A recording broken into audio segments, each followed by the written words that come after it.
इस कार्यक्रम के पुण्यार्जक हैं भगवान नेमिनाथ दिगंबर जैन मंदिर, सुस दिगंबर जैन मंदिर समिति, अंतर्गत जैन संघ पुणे JSP, ज्ञानोदय जैन सोसाइटी के सामने भगवान नेमिनाथ चौक, सुसगांव, पुणे। मैनेजमेंट में एक SWOT एनालिसिस आता है, सुना है नाम? SWOT, strength, weakness, opportunity and threats. Basically वो क्या है? किसी भी कंपनी की सक्सेस इस पर डिपेंड करती है, SWOT एनालिसिस पर ही, इसी पर डिपेंड करती है। जब वो अपॉर्चुनिटीज की बात करते हैं, वो क्या है बेसिकली?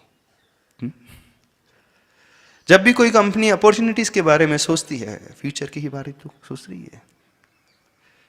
जब भी वो सोचती है कि मेरी वीकनेसेस क्या है, क्या वीकनेसेस बेसिकली क्या है? वीकनेस का एनालिसिस हम कब कर पाते हैं? मुख्यतः जो हम कर चुके हैं, जो मिस्टेक्स हमसे हो चुकी हैं, उसी को देख करके हम सोचते हैं, विचारते हैं, अरे ये हमारी कमियां हैं। तो कंपनी की सक्सेस SWOT एनालिसिस पर डिपेंड करती है। हमारे लाइफ की सक्सेस भी इसी प्रकार, इसी एनालिसिस पर डिपेंड करती है। और यह तीनों भूत, भविष्य और वर्तमान एक दूसरे से जुड़े हुए होते हैं, बिना इसके संभव नहीं है। क्या कभी आपने अपनी लाइफ का SWOT एनालिसिस किया है? कंपनीज का SWOT एनालिसिस तो करते हो आप लोग, अपनी लाइफ का SWOT एनालिसिस कितने लोग करते हैं?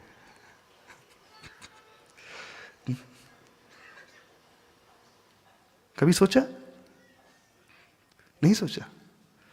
कोई हम अलग सी बात नहीं कर रहे हैं, आप लोग ऐसा क्यों देख रहे हैं? कोई अलग सी बात कर रहे हैं? वह भी तो एक एंटिटी है, कंपनी एक एंटिटी है, हम भी एक एंटिटी ही है, और क्या है? उसका भी एक एग्जिस्टेंस है, हमारा भी एक एग्जिस्टेंस है। उसको आगे देखने के लिए पूर्ण रूप से एनालिसिस करना बहुत जरूरी है। ऐसे ही अपने जीवन का भी एनालिसिस करना बहुत जरूरी है। क्या हमारी स्ट्रेंथ्स हैं? क्या हमारी वीकनेसेस हैं? क्या हमें भविष्य में अपॉर्चुनिटीज मिलने वाली है? और कौन कौन से थ्रेट्स हैं? जो व्यक्ति इस प्रकार से एनालिसिस करना सीख लेता है, निश्चित रूप से मान करके चलना, वो कभी पीछे नहीं रहेगा। वह व्यक्ति हर परिस्थिति के लिए तैयार रहेगा। जो होने वाला है उसे भी वो पहले से विजुलाइज कर लेता है। In real life as in chess, 4 thought wins। एक बात आती है, शतरंज के खेल में वही खिलाड़ी जीतता है जो पहले से अपोनेंट की चाल को देख लेता है ना? शतरंज का खेल बिल्कुल ऐसा ही है। वही जीत सकता है जो सामने वाले की चाल को पहले से गेस कर लेता है, कौन से ऑप्शंस उसके पास अवेलेबल हैं, कौन कौन से कदम वो उठा सकता है। और जो उसके बारे में नहीं सोचेगा वो हार जाएगा, कभी नहीं जीत पाएगा। जिंदगी भी एक शतरंज का ही खेल है, नहीं? इसीलिए कहा in real life as in chess 4 thought wins. जो पहले से देख लेता है, भविष्य में आने वाली चुनौतियों को पहले से भांप लेता है। इतना ही नहीं, पहले मैंने क्या मिस्टेक कर दी यह भी देख लेता है, उसको भी एनालाइज कर लेता है। वहां से मुझसे गलती हो गई, तभी तो मेरे यहां खेल बिगड़ गया था। एक खिलाड़ी होता है पूर्ण रूप से सभी प्रकार से देखने वाला होता है। हमारी जिंदगी भी, हमारा जीवन भी एक खेल ही की भांति है। हमें उस दृष्टि से उसे देखना होगा, उस दृष्टि से हमें समझना होगा, उस दृष्टि से हमें एनालाइज करना होगा। तो क्या थे हम, वर्तमान में क्या हैं, भविष्य में हम क्या बनेंगे। रे मन अब तो सोच। चलिए, क्या क्या सोचते हो आप अपने बारे में।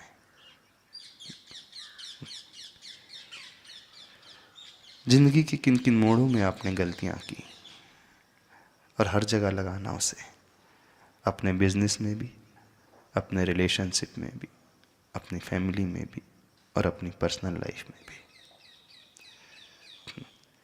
क्योंकि आप सिर्फ एक ही पार्ट अदा नहीं करते हैं,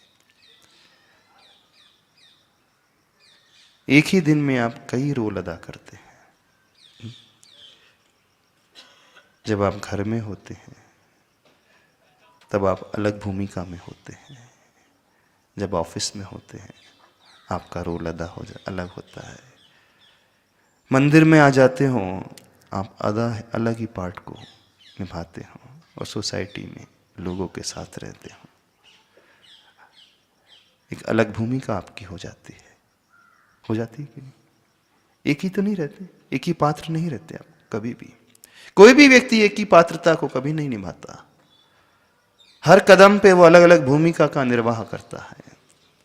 जितने लोगों से मिलता है एक अलग ही रूप उसका नजर आने लगता है, नहीं आता। हो सकता है घर में आप लड़बड़ करके आए हों, लेकिन ऑफिस पहुंचते ही आपका चेहरा अलग हो जाता है। हो सकता है ऑफिस में आप बहुत टेंस्ड हों, घर आते ही अलग ही रूप में आप आ जाते हो। सोसाइटी मेंबर से मिलते होंगे, कुछ अलग तरीके से अपने आप को रिप्रेजेंट करते होंगे। कितनी भूमिकाएं व्यक्ति एक ही दिन में निभाता है, नहीं निभाता, कई भूमिकाएं निभाता है। तो हमें यह देखना है हर कदम पे, हर भूमिका में हमने क्या क्या किया है। पूरा सर्वांगीण होना चाहिए, एक ही एस्पेक्ट से कुछ नहीं होने वाला, हर एस्पेक्ट से देखना पड़ेगा। विचित्रता यह है, जब आप कंपनी की मैनेजमेंट पॉलिसी डिसाइड करते रहते हो उस समय बड़े अच्छे से एनालिसिस कर जाते हो, है ना। लेकिन जब अपने रियल लाइफ की पॉलिसी डिसाइड करने की बात आती है उस समय बड़े बड़े लोग भी मात खा जाते हैं। जो कंपनी में बहुत अच्छा डिसीजन लेते हैं, जिनकी थॉट प्रोसेस बड़ी गजब की रहती है, एनालिटिकल स्किल्स बड़ी अच्छी रहती है, क्या हो जाता है कि रियल लाइफ में जहाँ रिलेशनशिप्स की बात आती है, फैमिलीज की बात आती है, उनकी कैपेबिलिटी कहाँ चले जाती है। कभी सोचा है आपने? बहुत अच्छे डेजिग्नेशन में आप अपने लेवल में बहुत अच्छे हैं, लेकिन घर आते ही, सोसाइटी में आते ही, अपने वालों के साथ आते ही क्या हो जाता? क्यों? वहां क्यों नहीं सूझता जो सारी बातें आपके जीवन में बाहर आपको सुझाई, सूझते रहती बड़ी आसानी से? क्या प्रॉब्लम आने लगता है? क्यों आप बायस्ड होने लगते हैं, नहीं रह पाते? क्यों सही तरीके से एनालाइज नहीं कर पाते हो? क्या क्षमता नहीं है? क्षमता तो बहुत है।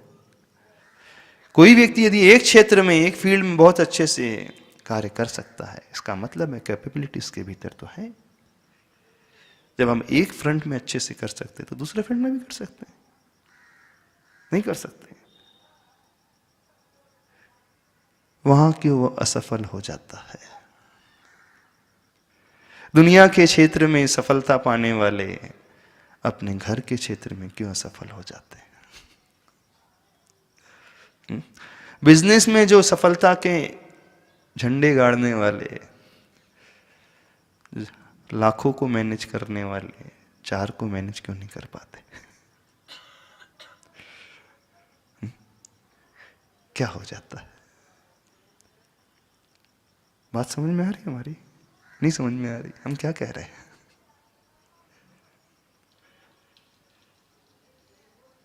क्या सफलता सिर्फ दुनिया के लिए? क्या सिर्फ अपनी कंपनी के लिए, ऑफिस के लिए? क्या जीवन सिर्फ उसी का नाम है? क्या उसी फ्रंट में आप जीवन व्यतीत करते हैं? नहीं, वो तो एक छोटा सा फ्रंट है। बहुत बड़ा फ्रंट तो दूसरा रहता है, नहीं रहता।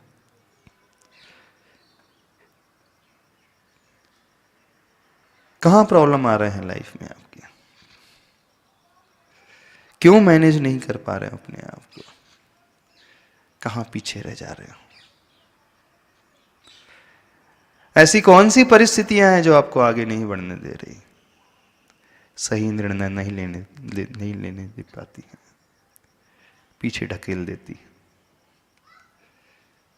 समझ में आ रही बात? नहीं समझ में आ रही? बहुत सरल तरीके से हम रख रहे हैं, और हर व्यक्ति ये विश्लेषण करता है, स्ट्रेंथ का, वीकनेसेस का, अपॉर्चुनिटी, थ्रेट्स का, लेकिन अपने जीवन में क्यों नहीं विश्लेषण हो पाता है? कंपनी का एनालिसिस आप बड़े अच्छे से कर जाते हो, लेकिन अपनी जिंदगी का एनालिसिस क्यों नहीं कर पा रहे हो? क्यों नहीं अपनी स्ट्रेंथ और वीकनेसेस के बारे में सोचते? अच्छा, इन 4 चीजों में सबसे ज्यादा इंपॉर्टेंस किसका है?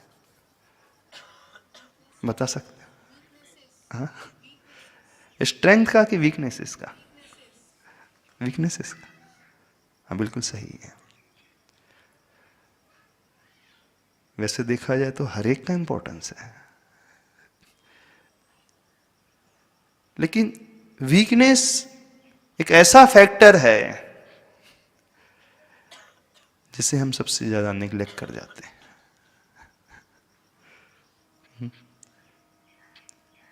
नहीं निग्लेक्ट कर जाते? सबसे ज्यादा सोचना उसके बारे में चाहिए, क्योंकि आज तक हम वहीं से खोते आए हैं। हो सकता है हमारी कुछ स्ट्रेंथ्स हो, उस स्ट्रेंथ के बल पर हम बहुत अच्छा परफॉर्म कर जाते हैं, लेकिन एट द सेम टाइम उन वीकनेसेस को लेकर के हम बहुत कुछ खोते हैं। जब हम जैन शास्त्रों की बात करते हैं ना, उसमें 2 तत्व आते हैं।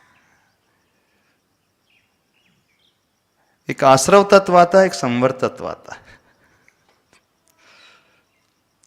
आश्रव यानी आना, और संवर यानी रोकना। उसे इस एग्जाम्पल से समझ सकते हैं आप लोग। जब आप घर की केयर करते हैं, घर की साफ सफाई के बारे में सोचते हैं, घर में कचरा हो गया है, उसे साफ करना है, और साथ में विंडोज खुली हैं, धूल आंधी, धूल मिट्टी वहां से आ रही है, और आप अपने घर को साफ करते चले जा रहे हैं, लेकिन एट द सेम टाइम खिड़की से धूल मिट्टियां आते चले जा रही। जो धूल मिट्टी आ रही है वो आश्रव है। उस दरवाजे को बंद कर रहे हो, रोक रहे हो, वो संवर है। कचरा निकाल करके फेंक रहे हो, वो निर्जरा है।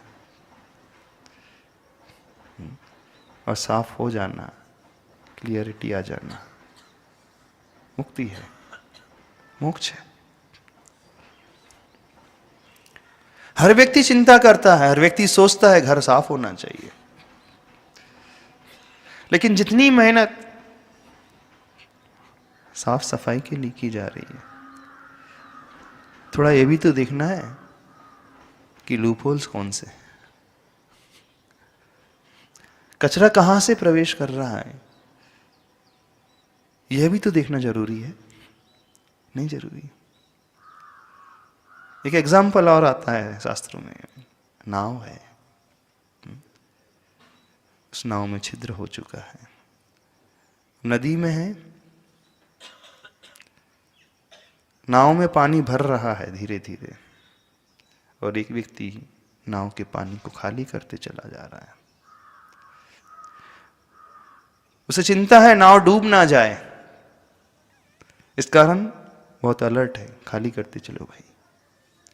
जितना पानी भर चुका है निकालते चले जाए, निकालते चले जाए।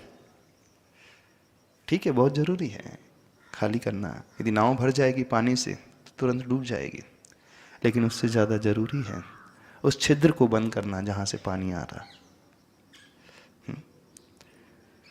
नाव के भरे हुए पानी की चिंता बाद में कर लेना, चल जाएगा, लेकिन पहले उस होल को देखो जहां से वो पानी आ रहा है जो नाव को डुबोने वाला है,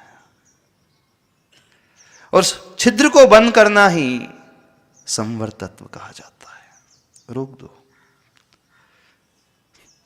यदि हमने उस छिद्र को बंद कर दिया, धीरे धीरे आप पानी न भी निकालो तो समय के साथ साथ सूर्य की रोशनी और ताप से वो कम होता चला जाएगा। हर व्यक्ति चिंता कर रहा है पानी निकालने की, लेकिन यह चिंता नहीं हो रही है कि पानी जहां से प्रवेश कर रहा है उस छिद्र को मैं बंद कर दूं। हर व्यक्ति चिंता कर रहा है मेरा घर साफ होना चाहिए, लेकिन यह नहीं देख रहा है कचरा कहां से आ रहा है। कंपनी में क्या करते हैं आप? एक तरीका है प्रोडक्शन इंक्रीज करते चले जाओ, सेल्स बढ़ाते चले जाओ, टू अर्न हैवी मार्जिन। जितनी सेल्स बढ़ती चली जाएगी, ठीक है, मार्जिन बढ़ती चली जाएगी, प्रॉफिट बढ़ता चला जाएगा। इस कार्यक्रम के पुण्यार्जक हैं भगवान नेमिनाथ दिगंबर जैन मंदिर, सुस्त दिगंबर जैन मंदिर समिति, अंतर्गत जैन संघ पुणे, JSP, ज्ञानोदय जैन सोसाइटी के सामने भगवान नेमिनाथ चौक, सुसगांव, पुणे।